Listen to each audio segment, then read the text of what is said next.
Assalamualaikum warahmatullahi wabarakatuh.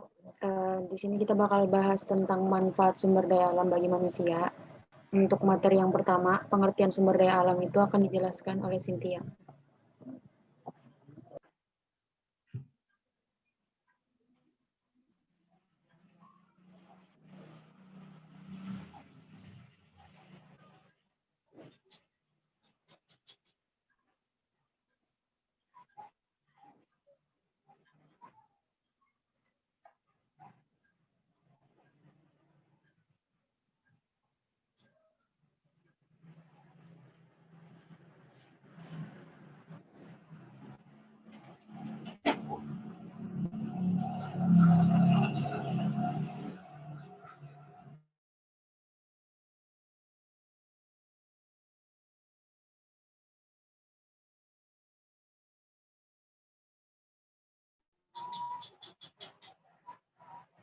Slide mana?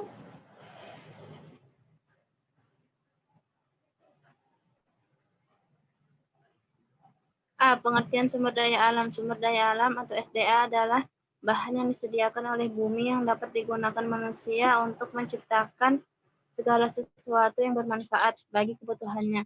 Sumber daya alam adalah bahan baku bermanfaat yang diperoleh dari bumi secara alami, yang berarti bahwa manusia tidak dapat menciptakan sumber daya alam.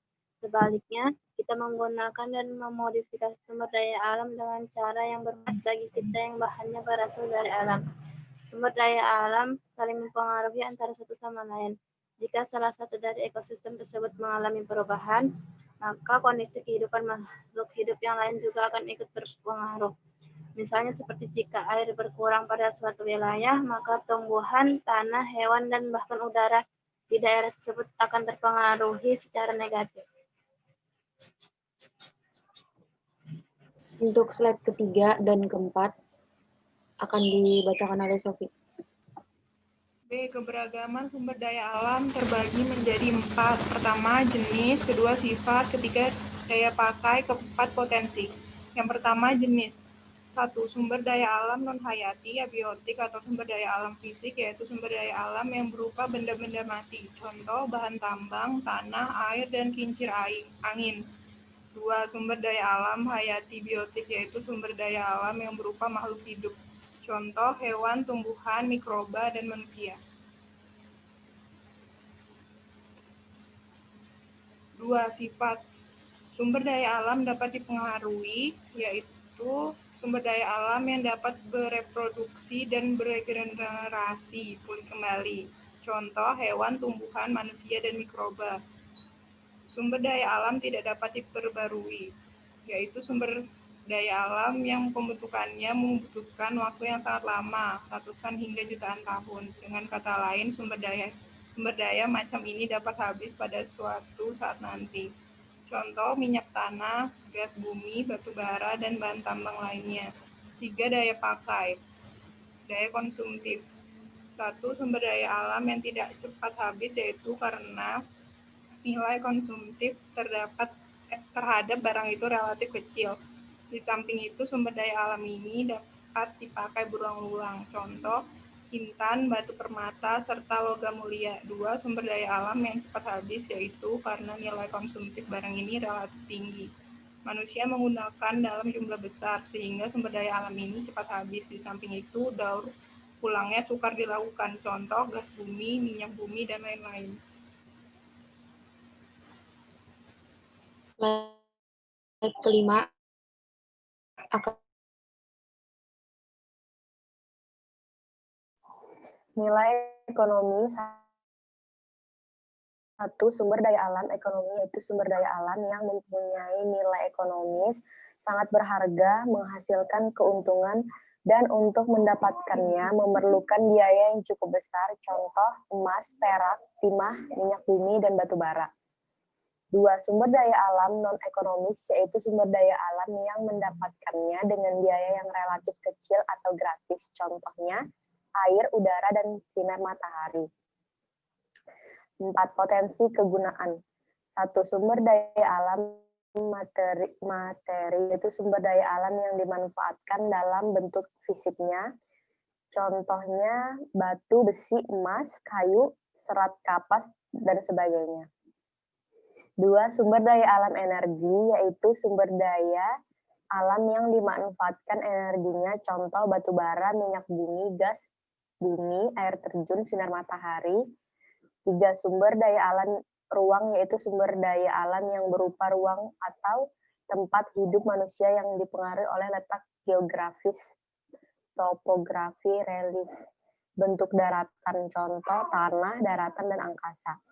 4. Sumber daya alam waktu, yaitu sumber daya alam yang ketersediaannya terikat dengan waktu atau musim, contoh air sulit didapatkan pada musim kemarau.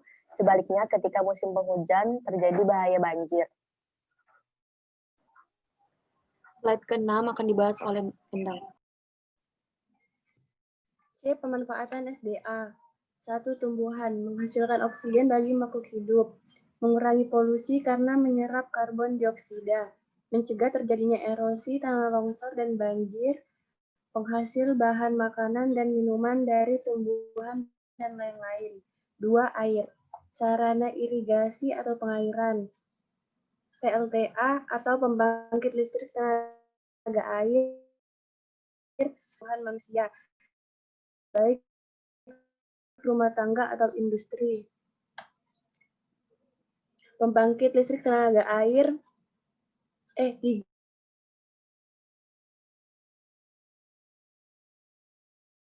membersihkan ruang ventilasi di rumah untuk bernafas dan penyejuk tubuh. Lahan untuk pertanian atau perumahan sebagai bahan dasar pembuat 5. Titik hewan. Sebagai bentuk lauk pauk dapat diperjualbelikan sehingga mendapat uang, menjaga kelestarian alam dan keseimbangan ekosistem. 6. Hutan. Sebagai tempat hidup berbagai jenis tumbuhan dan hewan, tempat penyimpanan air ilmiah, mengurangi erosi dan banjir. 7. Pertanian dan perkebunan, penghasil padi, tanaman palawija, dan bahan makan pokok diantaranya sagu, gandum, jagung, dan lain-lain. Penghasil kopi, karet, kapas, kelapa sawit, tembakau, tebu, dan lain-lain. Hasil tambang, 8. Sebagai bahan dasar infrastruktur, batu, kendaraan bermotor, minyak bumi, sumber energi, atau batu bara, maupun sebagai perhiasan emas atau intan.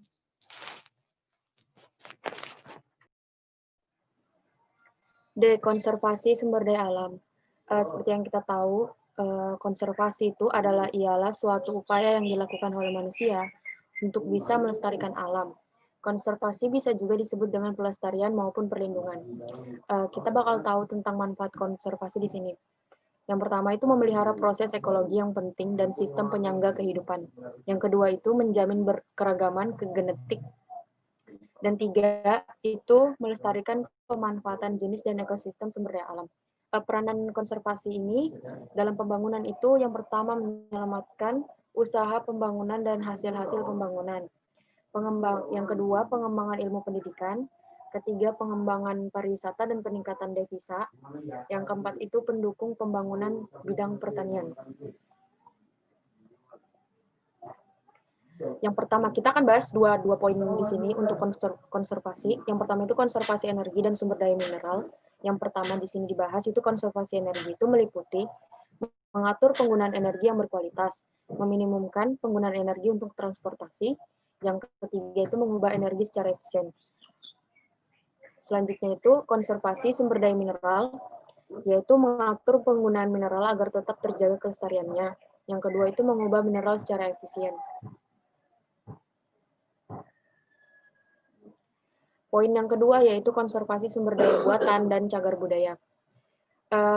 Kita akan mengenal dulu tentang sumber daya buatan dan cagar budaya. Sumber daya buatan ini adalah hasil pengembangan sumber daya hayati atau non-hayati oleh manusia untuk meningkatkan kualitas dan kuantitas suatu sumber daya. Cagar budaya. Cagar budaya ini yang seperti kita tahu suatu benda atau karya buatan manusia bergerak atau tidak bergerak yang merupakan kesatuan atau sekelompok dan memiliki gaya yang khas serta dianggap memiliki nilai penting bagi sejarah ilmu pengetahuan dan kebudayaan. Konservasi dalam sumber daya buatan dan cagar budaya ini juga itu meliputi pemeliharaan, yaitu preservasi, restorasi, rekonstruksi, adaptasi, revitalisasi. Buatan ini ditinjau dari segi estetika, kejamakan, kelangkaan, peranan sejarah, dan keistimewaan sumber daya manusia tersebut. Sekian dan terima kasih. Kurang dan lebihnya mohon dimaafkan.